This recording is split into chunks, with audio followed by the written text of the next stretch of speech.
Hi, I'm Julie with the Mom Survival Guide, and today I want to talk to you about decluttering your house and doing it fast. I have 11 tips I'm going to share with you, and I hope they really help you. Now, as a mom, I know that sometimes we can get preoccupied with doing other things, like having fun with our kids, having fun by ourselves, taking kids places like sports games and practices, and in the end, we can forget that we have to do things like, oh, I don't know, clean our house. So I'm going to share with you these 11 tips that I use myself to get my house back into tip-top shape after it's gone to pot. So if you're new here and you're new to this channel, I would love it if you subscribe to my channel. Every week I give a few tips to help you clean and declutter, to help you organize, and just to help you generally manage your home as a stay-at-home mom. So let's go ahead and get started. The first tip that I want to give you is to pick a spot.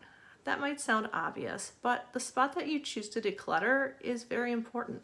You don't want to choose a spot that's off in the back of the house somewhere where nobody's even going to see it and nobody uses that room. So spare bedrooms, spare closets, those are kind of off limits. You need to choose a space that you work in every single day, and when you clean it or declutter it, it's going to make a huge difference in your productivity and the functionality of that space.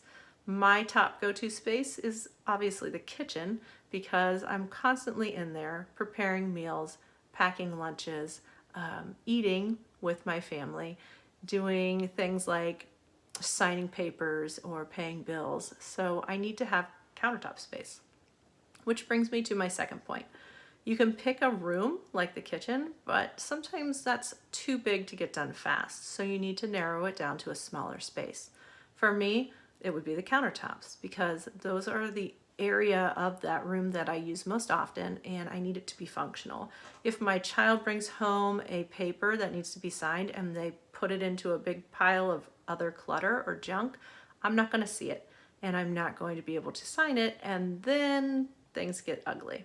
So I want to make sure that the space within the space that works the best for me is the place that I spend my time decluttering, and I do it fast. My number 3 tip is to recruit your family. If you have older kids like I do, 10 and 14, so definitely able to help out, then give them a basket, a bin, a bag, whatever you want, and tell them to pick up all their own things and take them to their room. But make sure that you tell them to put them away because otherwise they may just wind up on the floor in their room, which would not be good. Okay, one of my favorites, grab a trash bag. Grab a bin, grab whatever you want, but trash bags work pretty easily, especially black ones. Go around your house, pick up all the garbage and put it in a bag and take it out of your house. That's one step done. Then get another bag, go around, pick up everything that you're not using and you want to donate and get it out of your house. Take it straight to the donation center. Then you're only left with 2 other categories to work on, which is move and keep. The things that you're going to move, I'll talk to you about in a different step.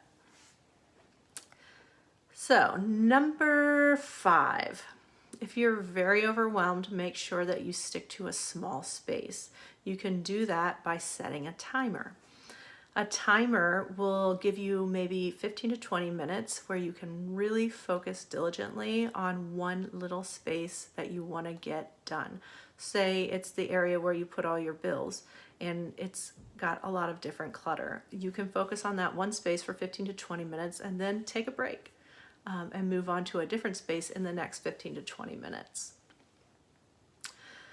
Grab a laundry basket. That's one of my favorites too. Laundry basket for me is right next to the kitchen, so I can grab it pretty easily. And what I do is if I want to declutter my kitchen, I go around the kitchen and pick up everything that is actually supposed to be in a different room. So say the bathroom. If I find scrunchies or hairbands or headbands or brushes or combs or maybe that shampoo and conditioner that I just bought at Walmart, I'll stick those in the basket and I'll take them straight up to the bathroom and put them away. Then I'll come back down and I'll do that same routine for another room. So say the bedroom. I'll pick up the clothes, I'll pick up shoes, socks, whatever, and take those straight up to the bedroom and put them away. Setting a deadline. Setting a deadline is a good thing to do because a lot of people work better under pressure. Now, this is different than setting a timer. A timer is going to give you just an allotted amount of time, 15 to 20 minutes, where you're working diligently on one space. With a deadline, you don't have to work for any specific amount of time, but you know that if you want to have this project done by 5 o'clock tonight, that you've got to put the time in, or else you're going to be rushing later. If you are one of those people that work better under pressure, then this would definitely be a great tip for you. Number 11, when I talk to you about going around with your trash bag and picking up the trash or the donations and getting them out of your house, that is a huge, fast tip.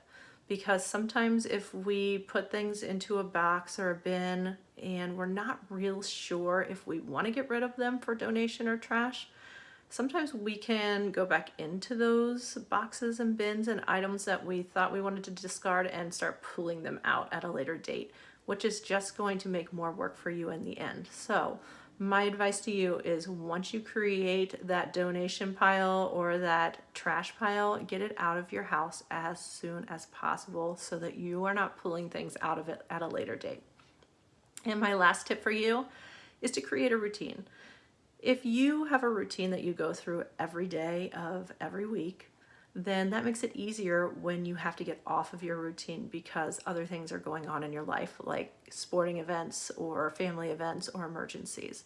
If every other day of your life you are making sure that you do the dishes after dinner and put them away, that you are doing laundry as it gets dirty and you're folding it and putting it away, if you have a routine where every night everyone picks up their stuff and takes it to their room and puts it away every night, then when you do hit those snafus in life where things are a little bit hectic, you're not going to have to do quite as much to clean up and get it back to normal, which makes your decluttering process a lot faster.